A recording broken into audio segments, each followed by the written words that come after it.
Je n'aurais jamais imaginé être contraint de choisir entre les deux personnes que j'aime le plus au monde, ma femme Justine et ma mère Martha. J'ai 37 ans, elle en a 36, et ma mère 65. Depuis des mois, les tensions montent à la maison, car la santé de ma mère se détériore. Elle a toujours été une femme forte, mais maintenant elle est malade, et je lui rends visite 3 fois par semaine pour l'aider, être présent, m'assurer qu'elle n'est pas seule. C'est ce que ferait n'importe quel fils, mais Justine le voit autrement. Elle me traite de fils à maman, dit que je la néglige, que notre mariage est en danger, et un soir, elle m'a même dit que je devais choisir, elle ou ma mère. Ces mots m'ont frappé comme un coup de poing. J'aime Justine. Je veux que notre mariage survive, mais je ne peux pas abandonner la femme qui m'a élevée, qui a tout sacrifié pour que je puisse avoir la vie que mon père ne m'a jamais offerte, qui s'est épuisée à la tâche, se privant souvent de nourriture pour que je puisse manger, pour que je puisse grandir avec les opportunités qu'elle n'a jamais eues. Et puis, ce jour est arrivé qui a brisé le peu d'équilibre que je croyais avoir entre nous.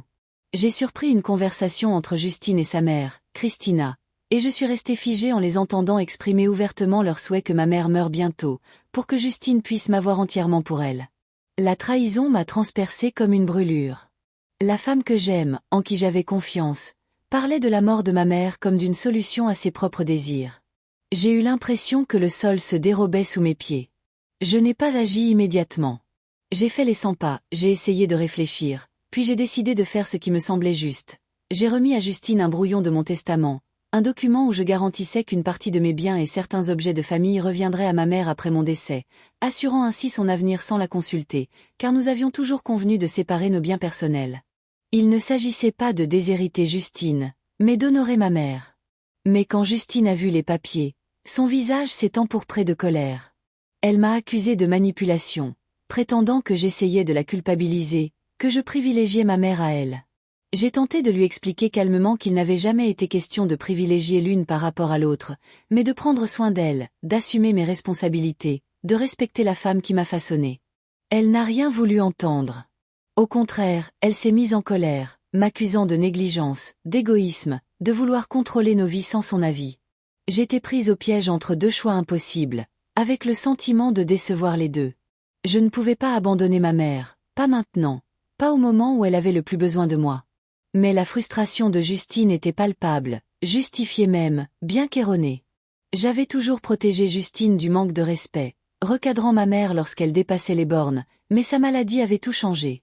Puis vint la confrontation inévitable. Justine me demanda si je devais choisir, qui je choisirais, elle ou ma mère. Sans hésiter, par amour, je répondis, Justine, mais je précisai aussi que je ne pouvais pas abandonner ma mère. Cette déclaration mit le feu aux poudres. Elle m'accusa de donner le mauvais exemple à notre fils, Matt, insinuant que privilégier ma mère lui apprendrait à abandonner sa famille dans les moments importants. Je lui dis le contraire. Prendre soin de sa famille, même quand c'est difficile, est la leçon que je veux qu'il apprenne. Après cela, le silence. Un silence pesant, suffocant. Les semaines passèrent. Puis sa mère, Christina, se présenta chez nous, me pressant de couper les ponts avec ma mère, affirmant que sinon Justine ne resterait jamais avec moi. J'ai refusé. Plus tard, Justine est rentrée du travail, confirmant la visite de Christina, et à ma grande surprise, m'a annoncé que puisque sa mère ne parvenait pas à me faire changer d'avis, le divorce était la seule solution. Je n'arrivais pas à y croire. J'ai tenté de la raisonner, lui expliquant que mes visites à ma mère n'étaient pas de la négligence, que mon amour pour Justine était toujours présent, mais elle a refusé de m'écouter. Puis elle s'en est prise personnellement à ma mère, la tenant responsable du départ de mon père quand j'avais 5 ans, affirmant qu'elle était incapable, faible, inapte à élever une famille. Ces paroles m'ont profondément blessée, bafouant tous les sacrifices de ma mère, toutes les nuits passées à avoir faim pour que je puisse manger, toutes les opportunités qu'elle m'avait offertes à ses propres dépens. J'ai alors compris que notre mariage ne survivrait pas à cette attaque. J'ai dit à Justine qu'elle pouvait partir ce jour-là si elle le souhaitait, et je l'ai mise en garde contre le fait d'impliquer Matt. Je n'étais pas fière de la façon dont les choses se sont terminées, mais je ne pouvais pas laisser une personne qui méprisait ma mère faire partie de ma vie.